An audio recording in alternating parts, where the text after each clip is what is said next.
Lumalangoy na sa baha sa loob ng kanilang bahay ang ilang residente sa Midilian, Cebu para isalba ang kanilang mga gamit. Nakaranas din ng pagbaha sa San Remigio, Tabugon, Bourbon, Daan Bantayan, Sugod, Santa Fe at Bugo City. Rumagasa naman ang baha sa bahagi ng Barangay Tabunok sa Palumpon, Leyte. Pahirapan ang pagtawid kaya ang ilang residente, itinulak na lang ang kanilang mga motorsiklo. Nagmistulang sapa ang iba pang kalsada, pati sa mga highway kaya stranded ang ilang motorista.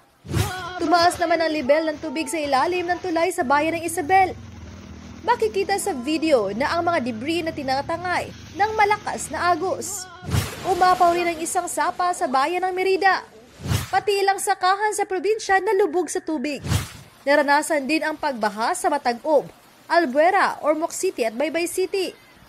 Mahigit 40 pamilya ang inilikas pero nakabalik na sa kanilang mga tahanan ayon sa monitoring ng OCD Region 8. Ang lakas ng baha! Rumagasa rin ang kulay putik na baha sa isang kalsada sa Victoria, Oriental, Mindoro. Lampas tuhod naman ang baha sa Pinamalayan.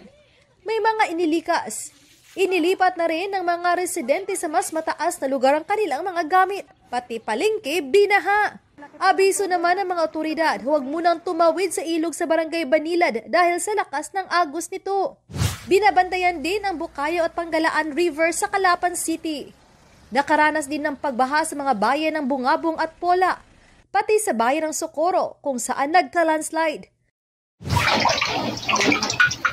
Gumising din sa binahang mga bahay ng ilang taga-barangay Tamuntaka sa Cotabato City.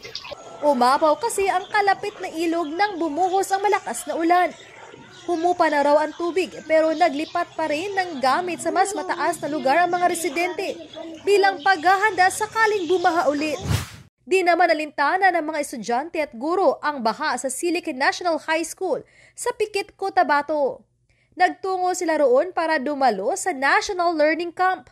Ang malawakang pagbaha sa Pikit nakakaapekto sa mahigit 14,000 na pamilya.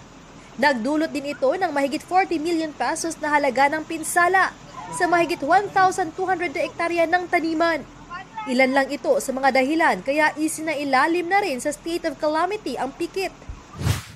Inaasahang patuloy na magpapaulan sa malaking bahagi ng bansa ang low pressure area at habagat. Huling namata ng LPA sa bahagi ng Sablayan Occidental, Mindoro. Sabi ng Pag-asa, bumaba na ang tsansang maging bagyo ito. Para sa GMA Integrated News, Marie Dumabok ng GMA Regional TV, ang inyong saksi. Mga kapuso, sama-sama tayong maging saksi.